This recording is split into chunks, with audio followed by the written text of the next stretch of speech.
조금 전 이재명 대통령과 트럼프 대통령의 첫 한미 정상회담이 종료됐습니다. 한반도 정세에 중요한 의미를 갖는 이번 회담 한 발 더 들어가 보도록 하겠습니다. 오늘 김희준 YTN 해설위원, 이문정 국립공주대학교 국제학부 교수와 함께 이야기 나눠보겠습니다. 어서 오세요. 어서 오십시오. 안녕하세요. 네.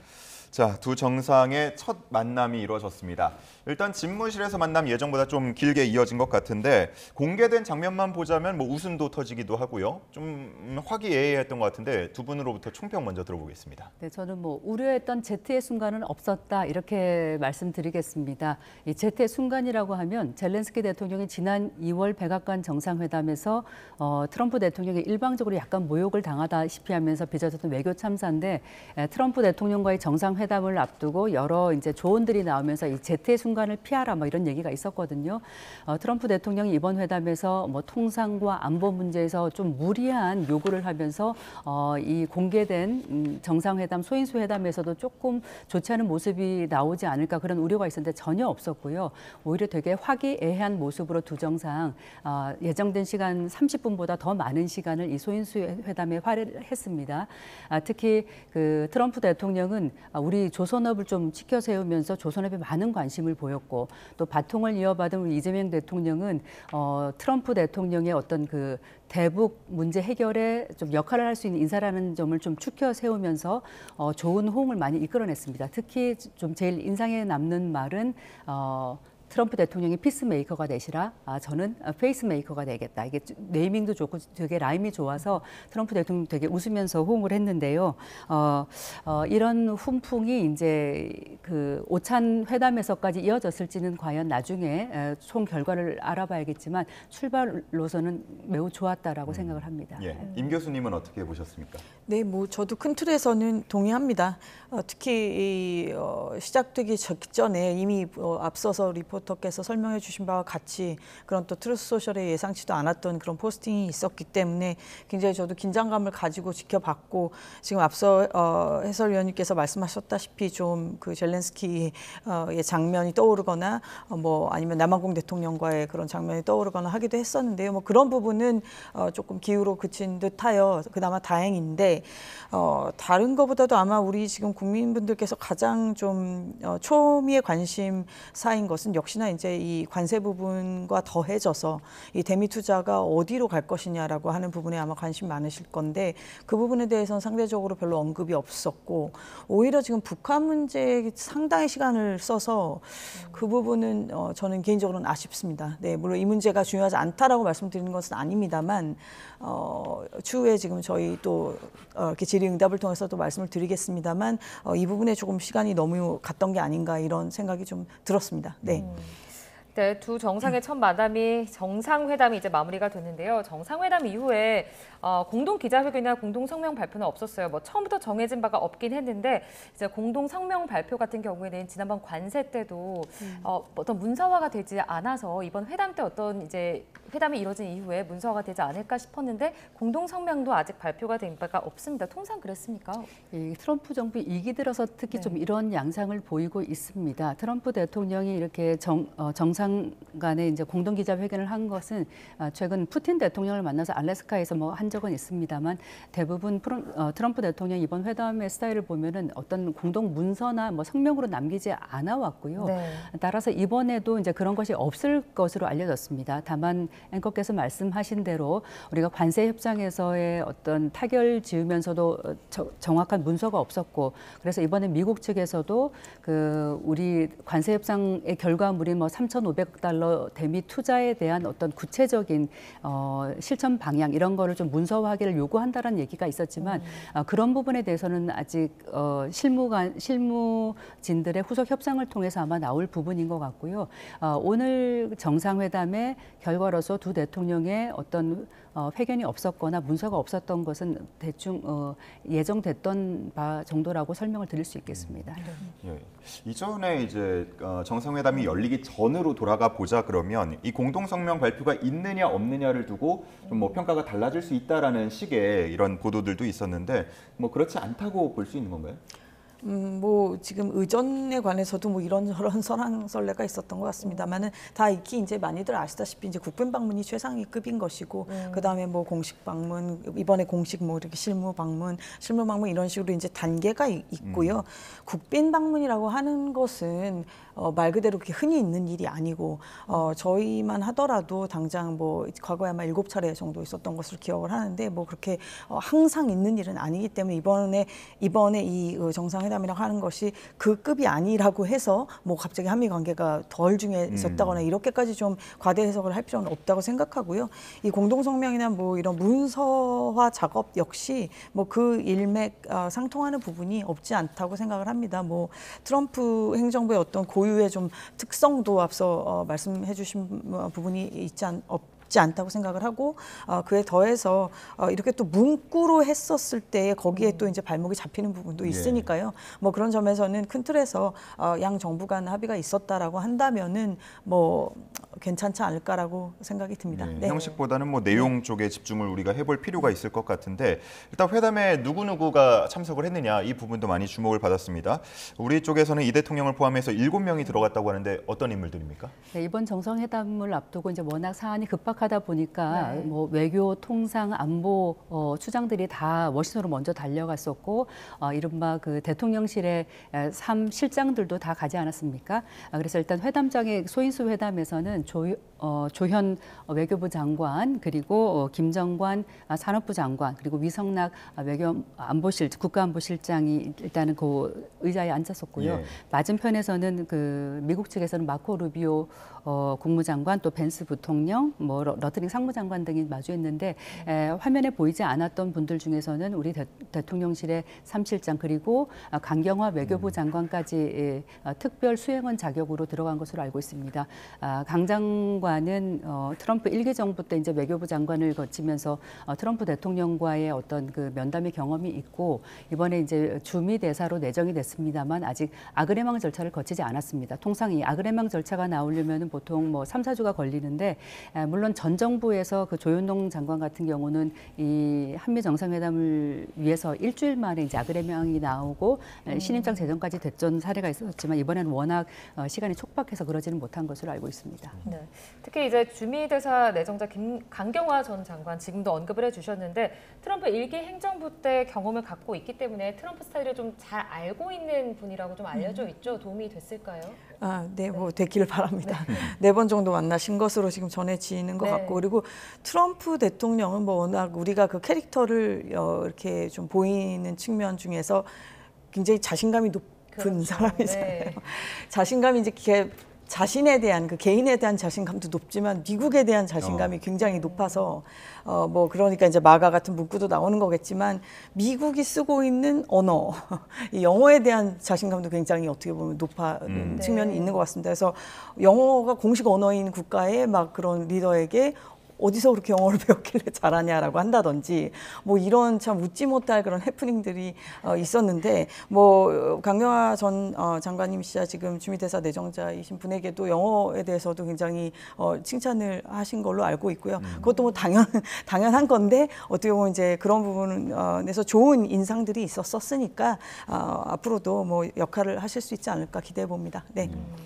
자, 이 회담에 대한 결과가 언제 나올까 이 부분도 지금 주목을 받고 있는데 언제쯤 우리가 세부적인 내용을 알 수 있을까요? 네, 이번 회담에 이제 두 정상의 이제 공동 회견이나 뭐 성명 이런 게 나오지 않음으로 해서 너무 결과가 궁금합니다. 사실 이번 정상회담의 큰 뭐 의제라고 하면 통상 경제 부분이 있었고 또 한미 동맹의 현대화 그 외에 나머지 새로운 협력할 부분의 어떤 뭐 개발이나 이런 부분들인데 하나하나 다 중요하지 않은 부분이 없는데 지금 이제 이런 아까 그 모두 발언이나 이런 소인수회담에서 보여진 그 생중계된 내용 말고는 전혀 알 수가 없거든요.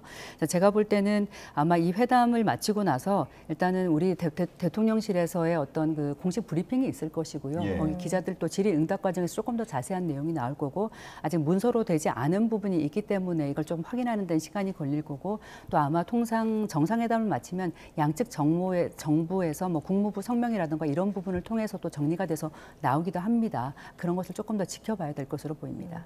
공식 브리핑이 이제 아직 나오지 않은 상황인데 두 정상이 이제 백악관 집무실과 오벌 오피스에서 만나는 모습이 그리고 또 이제 기자 질의응답까지 좀 생중계가 됐습니다. 정상회담에서는 좀 흔치 않은 모습이라고 봐야 될 것 같은데 트럼프 2기 행정부의 관행이라고 봐야 될까요? 어떻게 보셨어요? 저 오벌 오피스가 저도 딱 한 번 견학을 한 적이 있는데 네. 굉장히 좁습니다. 생각보다 굉장히 좁고 저렇게 지금 아주 이렇게 체격이 좋은 분들이 앉아 있으시면 굉장히 이렇게 가깝게 더 느껴지실 겁니다.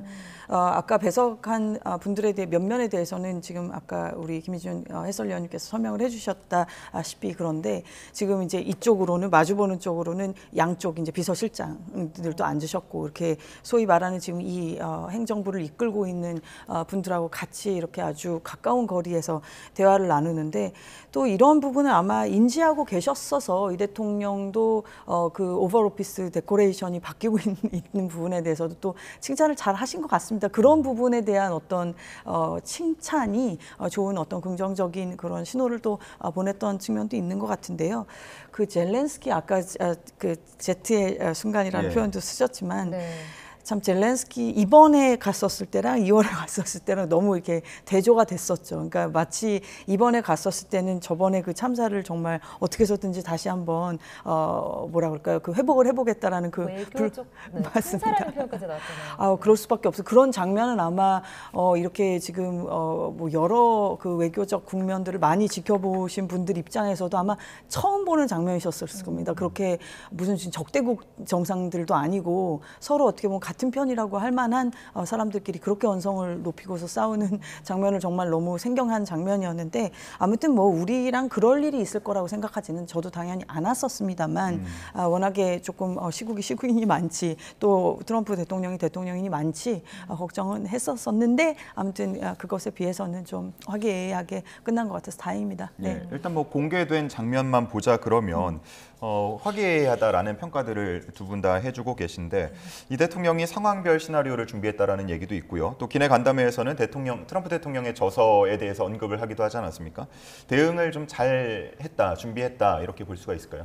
네, 아마 이 대통령의 오늘 모두 발언이나 이런 부분을 보면은 잘 트럼프 대통령을 잘 간파를 해서 거기에 맞춘 적절한 대응 전략을 가져갔다 이렇게 보겠습니다.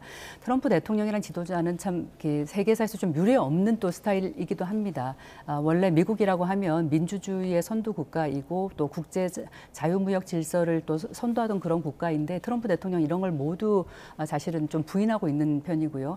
어떤 화합보다는 약간 분열 그리고 뭐 WTO 같은 그런 국제 무역 질서보다는 오히려 미국만 위대하게 가겠다는 그런 모토 아래 동맹은 물론이고 뭐 전 세계 국가들을 대상으로 관세 전쟁을 벌이고 있지 않습니까? 그래서 이렇게 대통령이 거래 기술을 읽으면서 트럼프 대통령의 스타일을 조금 미리 파악하고 간 것이 조금 유효했다고 보고요.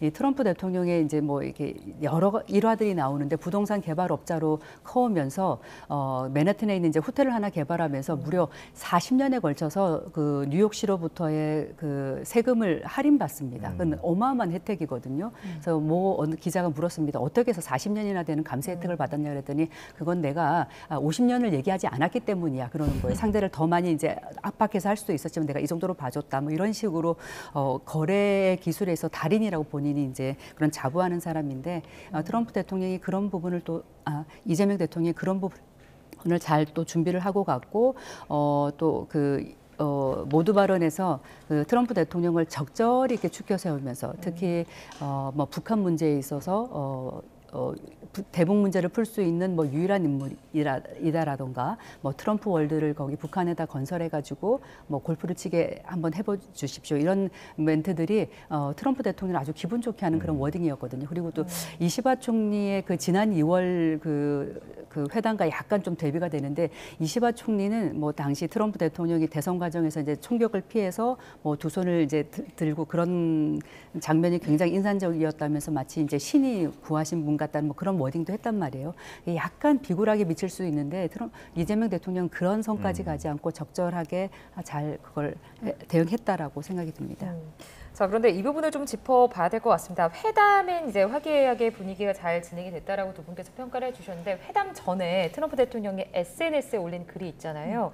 한국에서 숙청 또는 혁명이 일어나고 있다라는 발언을 올렸는데 이 부분을 좀 이게 회담 전에 좀 긴장이 고조되기도 했거든요. 맞습니다. 어떻게 봐야 됩니까?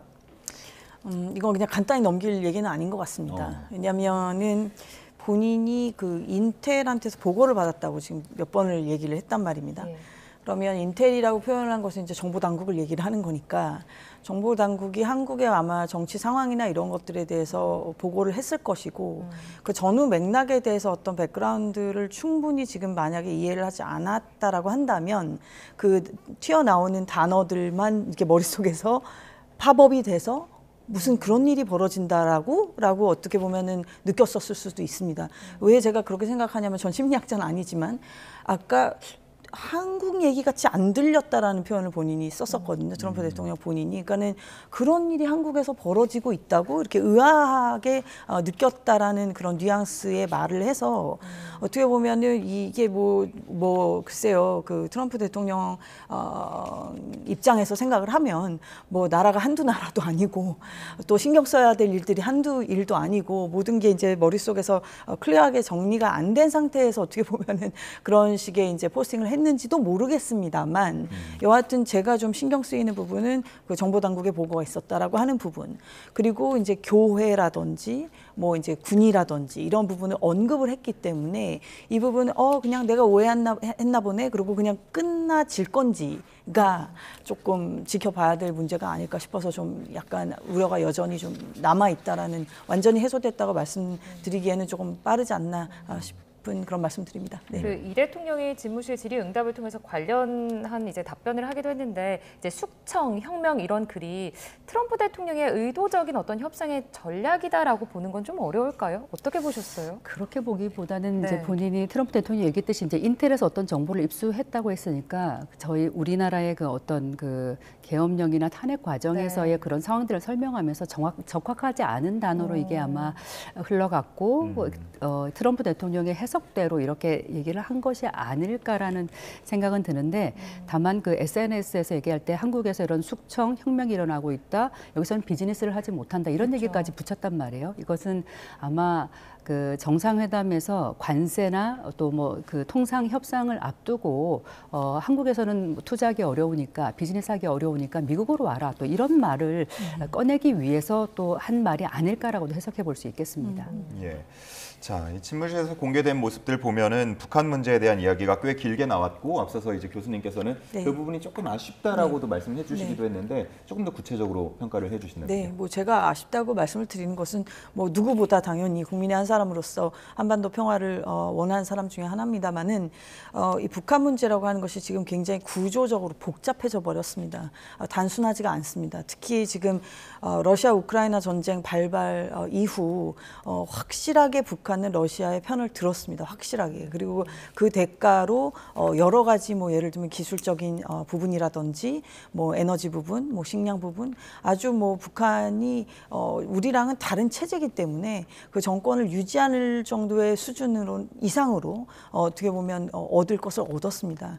그리고 지금 둘 다 어떻게 보면 그렇게 비아냥거리는 목소리들도 있었습니다. 어차피 러시아도 이런 표현 써서 그렇지만 뭐 왕따고 뭐 북한도 그런데 두 외톨이들끼리 뭐 해봤자 뭘 할 수 있겠어라는 그런 비아냥 섞인 목소리도 없지 않았었습니다만 그렇게 간단하게 볼 일이 아닌 것이 러시아는 어쨌든 지구에서 최대 규모, 최대 사이즈의 영토를 가진 나라고 엄청난 에너지 강국입니다. 그런 나라와 기술 강국이기도 하고요. 그런 나라와 지금 이제 혈맹 수준으로 이렇게 격상이 되면서 완전히 북한의 어떻게 보면 포지션이 저는 바뀌었다고 봅니다.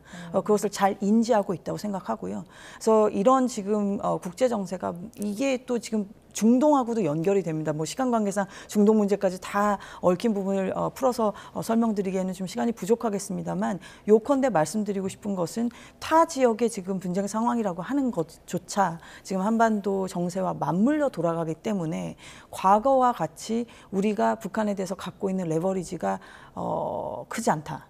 과거에도 어떻게 보면 크지 않았다고 주장하시는 분들도 많겠습니다만 더 상대적으로 줄어들었다라고 보고 그것은 심지어 미국이 가진 레버리지도 어떤 면에서 과거에 비해서 줄어들었다, 약해졌다라고 볼 수가 있겠습니다. 따라서 이 러시아 우크라이나 전쟁의 실타래가 어떻게 풀리느냐에 따라 또 북한 문제가 같이 연동이 되기 때문에 그런 차원에서는 이게 이 지금 귀중한 시간에 이 지금 양국 정상께서 만나셨는데 이 부분에 어떻게 보면 마치 그냥 한국과 미국만 잘 이렇게 의기투합을 하면 될 것 같이 이렇게 볼 수 없는 문제라는 것을 말씀드리기 위해서 제가 그 부분의 시간이 너무 할애된 것은 다소 아쉽다라고 말씀드린 것입니다. 네. 저희가 뭐 정상들의 속내를 정확하게 알기는 어렵겠습니다만 일단은 가장 귀에 좀 꽂히고 네. 그리고 객관적으로 봤을 때도 웃음소리가 가장 크게 났던 부분이 바로 앞서서도 말씀을 해주셨던 트럼프 대통령이 피스메이커가 되면 이재명 대통령이 페이스메이커가 되겠다 했던 그 언급입니다. 트럼프 대통령이 이런 발언들을 좀 마음에 들어 했을까요? 뭐 자존감이 워낙 높은 분이니까 뭐 그런 식의 표현을 듣는 것에 대해서는 당연히 뭐 기분이 나쁠 리는 없었겠죠. 그러나 이제 거듭 말씀드립니다만은 그렇게 좋은 어떤 호의적인 발언을 통해서 트럼프 대통령한테 좋은 또 마음이 생기도록 하고 이런 것도 우리의 또 외교의 기술이고 그런 부분 잘 하셨습니다만 제가 거듭 말씀드리고자 하는 것은 그런 것 이상의 지금 문제들이 얽혀 있다라고 하는 것을 그것을 어떻게 우리가 구조적인 데에서 변화를 만들 수 있겠는가 이 부분에 더 지금 동맹 관계에 있는 이 두 나라의 고민이 있어야 한다라고 말씀을 드리는 것입니다. 네.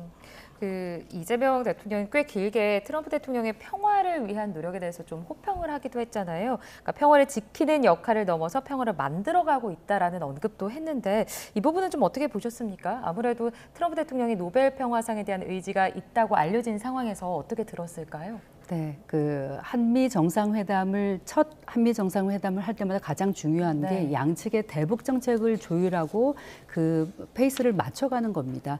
그런 면에서 그 이재명 정부는 일단은 대북 어떤 대립 반목보다는 지금 화해 협력을 하겠다는 그런 목표를 갖고 있고 그런 면에서 대북 확성기도 뭐 철거하면서 이제 유화적인 모습을 보이고 있는데요. 그렇지만 아직 뭐 북한의 호응은 없고 오히려 북한이 이제 뭐 우리 정부를 약간 비난하고 있는 상황이죠. 그런 가운데 여전히 이 이재명 정부는 이 북한 문제를 이제 임기 안에 풀어가겠다는 그런 의지 아래 트럼프 대통령의 그런 뭐 노벨 평화상을 받겠다는 그런 본인의 희망 이런 부분을 잘 자극을 해서 이번에 이번 그 모두 발언의 화두도 아마 그런 북한 문제로 잡은 것 같습니다. 거기에 트럼프 대통령이 호응을 하면서 아까 임 박사 말씀하신 대로 생각지 않게 너무 많은 부분이 사실 북한에 할애된 부분이 있기는 합니다. 하지만 이제 트럼프 대통령은 제가 볼 때는 우크라이나 문제를 지금 휴전 협상을 계속 끌어가고 있는데 그 부분 그리고 가자지구 전쟁에 대해서도 어떤 식으로든 아마 매듭을 지으려고 할 거고요. 그 부분이 해결되면은 트럼프 1기 정부 때처럼 1, 2차 북미 정상회담을 했던 거기서 기반해서 아마 또다시 김정은 위원장을 만나려고 할 것이고 그러면서 뭔가 또 세계적인 쇼를 또 본인이 만들려고 할 텐데 이 북한 문제는 정말 갈 길이 많이 멉니다. 그래서 이게 뭐 바로 해결되고 만난다고 설사 하더라도 그게 바로 해결될 문제는 아닙니다만 그런 부분에 있어서 어쨌든 트럼프 대통령의 노벨 평화상을 받겠다는 그런 의지나 이런 부분과 대북 또 화해 협력 정책을 이끌어가겠다는 이재명 정부의 좀 그런 이익이 좀 잘 맞아떨어져서 이런 얘기까지 나온 것 같아요. 네, 좀 말씀을 드리면 이재명 정부는 이재명 대통령 얼마 전 그 북핵 그 3단계 해법을 내놓지 않았습니까? 북한이 사실상은 핵 보유국이라는 그런 인식이 좀 깔린 가운데 공식적으로는 얘기는 할 수 없습니다만 그래서 일단 동결과 감축과 비핵화 이렇게 3단계로 가면서 단계별로 인센티브를 좀 가져가겠다고 했는데 이 오찬 협의 과정에서도 아마 이런 얘기를 또 꺼냈을지는 잘 모르겠습니다. 그러면서 어쨌든 그 미국의 어떤 지지를 끌어내려고 노력은 했을 것이라고 생각이 됩니다. 자, 이 비공개된 회담 부분에 대해서도 이제 관심이 많이 모이고 있는데 어떤 이야기가 오갔을 거라고 보시는지 혹은 오갔어야 한다고 보시는지 궁금하네요. 일단 제일 초미의 관심사는 이제 투자가 어디로 갈 거냐죠. 이제 3,500억 달러를 지금 구두로 합의가 됐다라고 하는 이 금액이 우리는 이제 뭐 1,500달러는 조선 쪽으로 이렇게 기금 형태로 가고 그 외에 2,000억을 뭐 저희 기업들이 자신감 가지고 할 수 있는 분야에 이제 투자를 하겠다는 것이 이제 우리의 그리고 그것이 이게 직접 투자라기보다는 뭐 이제 간접적인 방법으로 하겠다라고 하는 게 우리 정부의 어떻게 보면 이제 설명이고 입장이었었는데 그 부분에 대해서 하다못해 뭐 지금 러트닉 상무장관만 하더라도 뭐 그렇게 해서 발생하는 이익의 90% 이상은 뭐 미국 국민에게 가야 한다라고 발언을 한다든지 뭐 트럼프 대통령 자신도 본인이 그 운영하는 그 트루스 소셜 SNS에 그 투자의 용처라고 하는 것은 내가 정한다. 내지는 우리 정부가 정한다. 이런 식의 지금 포스팅도 또 있었고 하기 때문에 그 부분이 지금 구두 그 돈의 금액은 정해졌을지 모르지만 그게 결국은 어디로 갈 거냐가 지금 가장 초미의 관심사고 이것은 결국 우리 기업의 단순히 뭐 지금 단기적으로 뭐 주가가 오르락내리락하고 지금 이런 문제를 넘어서서 우리 국내적으로도 산업의 구조가 바뀌는 부분과도 연동될 수 있기 때문에 이것은 당연히 우리 지금 국내 구성원들이 다 주의 깊게 봐야만 하는 그런 문제라고 생각이 들고요. 그 다음은 이제 역시 이제 소위 말하는 이제 동맹 현대화와 관련된 부분이겠죠. 뭐 이제 방위비 그 분담금 조정에 관련해서는 우리가 이제 이렇게 트럼프 대통령이 재취임할 시나리오를 상정하고 그리고 그래서 선제적으로 이렇게 조정도 하고 했던 건데 뭐 이 부분에 대해서는 역시 뭐 트럼프 대통령이 또 더 추가적인 요구를 할 수도 있을 것이니 그 부분에 또 더해져서 이제 동맹이 어떻게 이제 더 진보 발전할 수 있겠느냐라고 하는 부분에 이제 우리에게 어떤 요구를 해온다라고 했을 때 그 부분이 이번 지금 이 아직 공개되지 않은 이 회담에서 어떤 구체적인 논의가 있었을지가 이 두 가지가 가장 저로서는 관심이 가는 또 많은 분들이 관심을 가지실 만한 사안이라고 생각합니다. 네. 이 나눠진 주요 의제 중에서 조선업과 또 아까 언급을 해주셨지만 방산 무기 구매 부분들이 있는데 이제 이 방산 무기 구매 관련해서 좀 길게 트럼프 대통령이 언급을 했잖아요. 좀 압박 예고라고 봐야 될지 이 부분에서 좀 짚고 가볼게요. 네, 이번 정상회담에서 예상된 것 중에 하나가 우리 한국에 대한 방위비 인상, 국방비 증액, 그리고 대규모 무기 구매 이런 얘기들이 있었거든요. 트럼프 대통령이 이렇게 운을 뗀 것, 특히 한국의 군사 장비의 큰 구매국이라고 얘기를 하면서 그 미국의 B2 폭격기, 급유기, 전투기 성능을 자랑했는데 이게 지난 6월에 미국이 직접 이란의 핵시설 3군데를 타격하면서 이 B2 폭격기를 썼거든요. 벙커버스터를 갖고 가서. 그러니까 그런 부분에서 자랑하면서 한국이 더 많은 무기를 아마 사내라는 그런 의미의 하나로 보여집니다. 특히 그 국방비와 관련해서는 지금 우리 정부의 국방비가 한국 GDP의 약 2.6% 61조 원 정도가 되는데 이것을 뭐 3.8% 나가 나토 수준으로 5%까지 올리라는 그런 당국자들의 언급도 있거든요.